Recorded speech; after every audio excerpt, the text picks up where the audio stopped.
Alright, so this game was sent to me by Magical Tapestry of our clan. He was looking for a review, essentially, of his gameplay. Just to kind of see what I might have done, or some other ideas how he could have done a little bit better. And so we're going to give her a go. And just make sure everything's set up good. Where it looks like we're running. So we're set and ready to roll. Okay, so first thing I do, typically before a game starts, is I'm going to look at the enemy lineup and what our lineup is. Here you can see, obviously it's a tier 10 battle. It's on steps, kind of a, not my favorite map, but it's not a bad map. But here, obviously you've got the heavy tanks. I look to kind of see how they compare against ours. Who's going to have the, the advantage there. Obviously, us with having an autoloader, that's pretty light armor, but good DPM, good burst damage. That's going to be a pretty decent battle. They also have one as well here. I also look at the lights. The first thing I do is, if I'm running a light, I'm always looking to see what other lights we have, if any, and what lights we're going against. Here, you can see we got an EBR, Magical Tapestry's in his Sheridan, and then here the enemy team has two EBR 105s. Now that's a dangerous thing to be going against, especially on an open map like this. It's going to be kind of hard to get into places where I normally would like to go to passive spot, unless you plan on doing an active spotting roll. Over here they've got some fast light, not so fast lights, but they're decent speed. They got obviously some heavy hitters for TDs. E3's basically a fortress frontally. 268 hits for about 750 alpha. These guys obviously can one-shot you. So over here, obviously we got the Foch 155, so a quick burst damage there with their clip. We've got a 4005 STRB, so a little bit more sneaky there, and the fortress. So it's, obviously they also have a T92, which is huge burst radius on their shots. So now that we know that, we can kind of get an idea as to where those lights, while the game's loading, we can get an idea as to where those lights are going to be and where we should be able to expect them. Most likely, those lights, I'm just going to pause it real quickly here. Most likely those lights are going to be running this field or this field here. Possible they could go up into here, or into here, but most likely they're going to be running either up into these bushes, if they are going to do passive spotting, which EBRs typically do not do. They might try it up into here, but most likely they're going to be running the fields, right? This one and this one, or maybe they're both going to go one side, I don't know. Our EBR, obviously he'll probably be doing the same thing. As for you, where you got 65 kilometers per hour, unless you've got a turbo charger on your tank, but average is 65 top speed.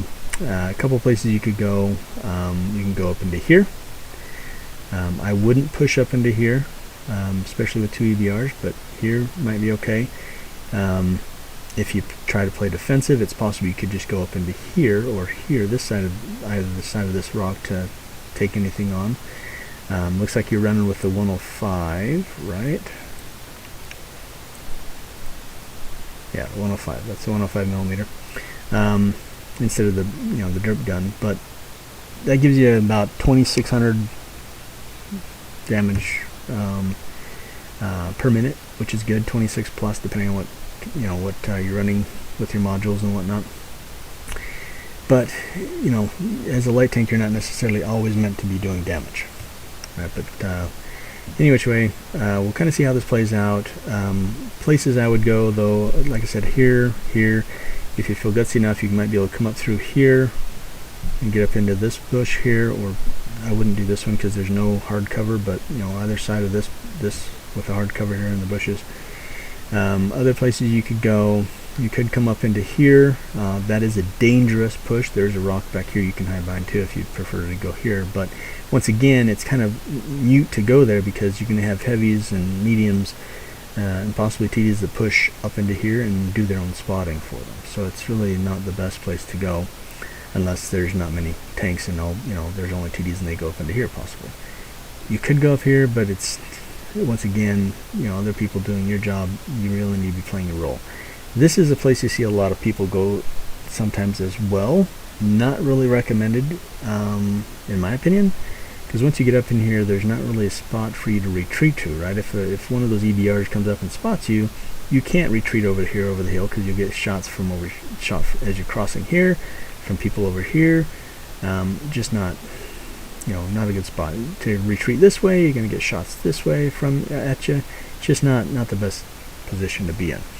So, like I said, I would either be here, maybe here, maybe here if I'm playing defensive, but that's about it. I wouldn't push anywhere else. You see sometimes lights will get up into here, but the problem is they get up into here and they get stuck. Similar to this. They get stuck here because people are sitting right here, and people cresting the ridge here and people over here as well will just shoot at them as they try to leave. So it's just not very productive. EBRs, though, this is going to be interesting. So let's see what happens. I usually will kind of wait as I'm driving, I'll kind of see and watch to see where my team's going. So here, I'd be looking. Okay, yeah, looks like all of our heavies are going to go this way. Let's see what he does. The EBR is making the run on the field. You can see, once again, there's their EBR. So their other EBR is going to be either here or maybe pushing with this EBR. So we'll kind of see what happens. Okay, making the run, using bushes, get up into the spot. Good. Okay, and look at that. Okay, so right now our EBR is already lost over half of his health. I don't know what the other EBR is at, but we're already down 652, so there could be damage on that other EBR. We still don't know where the other EBR is at, and you've got your STRV probably going to be setting up here. You got your heavies going to be pushing on this corner, and this guy's probably going to either pull up here or up into here. And right now you've got to push into here, but that EBR is almost dead. So we'll see what happens.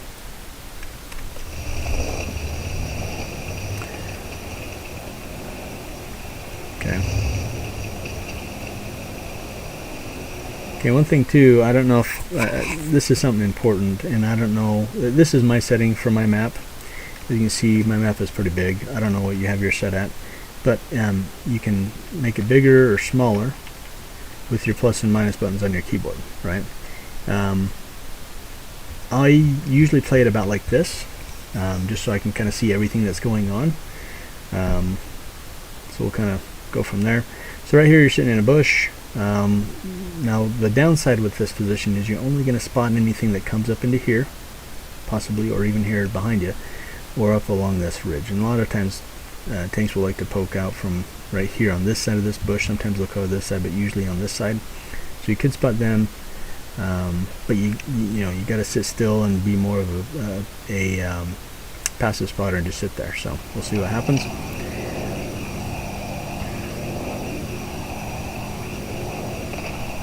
Okay, so our EBR just crashed.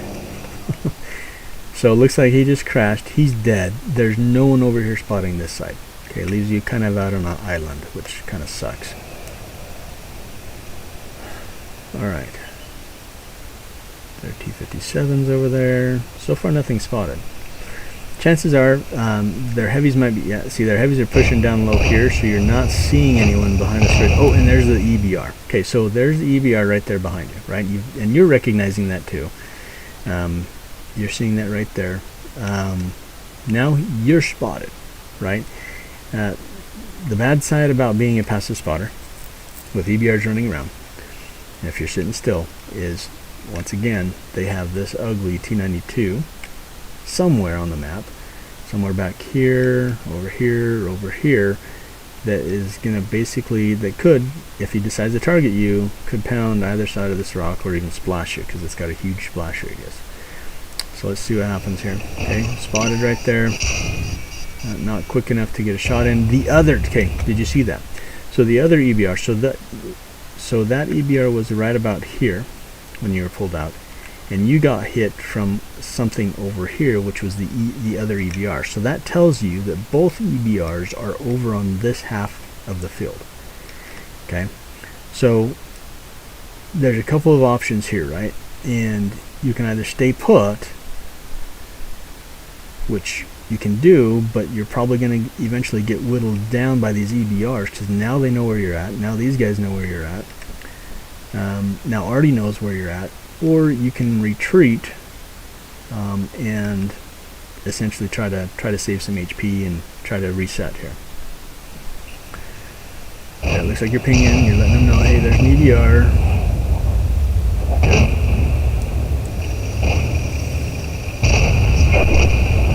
Okay, now you're trying to spot on the EBR. Okay, now if you're going to try to spot on them, I would have probably sat there just a little bit longer, because really it takes a full 3 seconds for your binoculars and your camouflage to engage. So if you only give it those 3 seconds and then leave, it's just barely engaging, and then you're disengaging your binocs, so you lose all that view range.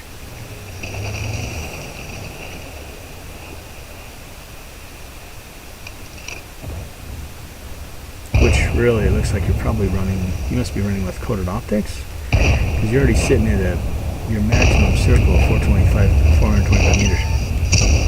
Okay, so a shot and a miss, you're spotted. Okay, so here's where you got to make a move of some kind, right? Okay, and there's the other EBR. The other EBR is over here somewhere in this line. Okay, so now you know that EBR is on you. He's coming, good hit. Okay, now here's a kind of scary part right now. Okay. You notice what you did, so you took the shot onto the EBR here. You know there's another EBR over here. You're only at 385 HP. Okay. Your engine is out. Okay, now what you did is you pulled out here, going this way, which, yeah, it kind of protects you possibly from something over here. I mean, you're narrower to hit, but if there was anything along this ridge line, right here, or even here, or even along the ridge line of that little hit ridge here, they have side shots into you right now, right? So kind of see where you go here, and your engine's out. Okay, so first thing is, engine needs to be fixed. I don't know if you're running with a kit. It looks like you do have one. It's a small kit, but you would engage that right now so that you can get off this open field as soon as possible. Okay, still not engaged. Still not engaging. You're still running this direction. So I would be going this way to get off of there real quick, so that it gets your tank out of the line of fire as fast as possible, and then you're down through these inundations here right quickly, so you don't get taken out. And your engine's still not fixed. That was a dangerous exit, and you're just barely fixing your engine. So what I would do is I would have fixed it right around here when you first got damaged, and then I would have went this way. But okay, so now let's see what you do. The other side's gonna fall. And you've got two mediums. One medium's already running, that 430U, and he just left the 121 to die. Now you got the EBR that's proxy spotting, and you've got a ton of tanks coming up right here. So a couple things you can do. At this point you can say, okay, I'm gonna, and you did the right thing of coming along here, so you're not exposing yourself. But you can do one or two things. You can either get up into here to get the proxies. I wouldn't go any further than here, but you can get the proxies here. You kind of still are in the danger, if you sit there, of getting bombarded by Artie. Or at this point you can start to look at, okay, you can come back into here. There's some bushes here. There's a rock here. I wouldn't use this one. I'd use this one here, so you can see up to into here. You could use this, but once again, once you get spotted, because they'll come up here and they'll proxy, you'll get spotted, you'll get taken because you're on a ridge line. So I would have used this one, or possibly run up into here, because there's some rocks and bushes up in here you can hide to get some spots. Or second thing you can do is you can come back and try to help this flank here, which you still have good numbers on and still have a good chance to win. Okay, so let's see what you do. Okay, so you're doing proxy spots. Okay, and Artie's still actively firing this side. Okay, and you got your proxy. Okay. Okay, now I think, yeah, right here. Okay, so I think you probably made the right choice. Pushing up into here, now seeing that the T-57 pushed up, the 121 is up here. you probably would have been better off pushing back up into here and getting into this point, or even, it's almost too late to get up into here, but you could get up into this position here, and hopefully your FV will come over and support, and your STRV as well. Your E4 is kind of cut out in the open, but he could also potentially support as well.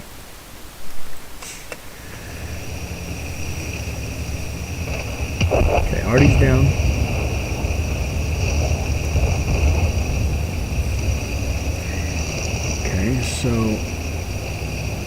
Okay, so here, alright, so right here you're making a dangerous move, right? So when you're coming out into here, pretty much everything's spotted except for Artie. The problem is you've got a 140 here, you've got one EBR that is not spotted, one that is spotted that's right here, and possibly an E3 that might have a shot on you. I probably would have went back up into here, or if I was going to come back here, I would have come back up through here, pushed here, and helped these guys, free up this side of the field. Okay. Okay, so yeah, so here comes the 140. He's going to push you. He's got one India, fast firing tank. The 140 can shoot pretty quickly, and obviously out damages you, right? So once I think the biggest mistake that you made essentially was, at least in my opinion, was to circle back and push this side here, where you only had this player here to support you, which I don't even know if he's looking at you. Doesn't look like he is. He's still heading that way, so he's still heading this way, and you had no support, and you're up against at least 4 guns, if not more, right? So your better play would have been to either circle back, get up into here, in these bushes, to spot for the FV405 or STRV and the object, let the object do the spotting for things right here, and you would have been spotting for anything right here, and double bushing it. You can double bush and fire here, or to push along here and get it behind these guys here to put some shots into their backsides, right? That'll get these turrets turned looking at you, and these guys you might be able to free up these. How many tanks are there? I bet you there's 1, 2, 3, 4, at least 5, possibly 6, depending on where the WZ is shooting. You would at least freed up 5 tanks here to come back and circle back and help out. Sorry, my dog's barking. So that's what I would have done, is probably pushed up into here, and when doing so, you would probably also get the EBRs. Let's see, one EBR looks to be is down, but you would have at least pulled, no, yeah, one is down, so you would have at least pulled the EBR back here, and possibly the 140 with it, which would have freed these guys up a little bit, so they're not facing so many tanks, because right now they're facing at least 6 tanks, right? 6 on 3 essentially. So your advantage over here, if you would have pulled this side, would have given you at least the same number of tanks over here that they have, you would have had over here, and you could have pulled some extra over to kind of help these guys, stay alive and defend a little bit longer, stay alive a little longer, get a little bit more XP. You might have still lost, but you would have at least lasted longer, had more damage, had more spotting assist, and more XP. So hopefully that helped out, and if you need anything else,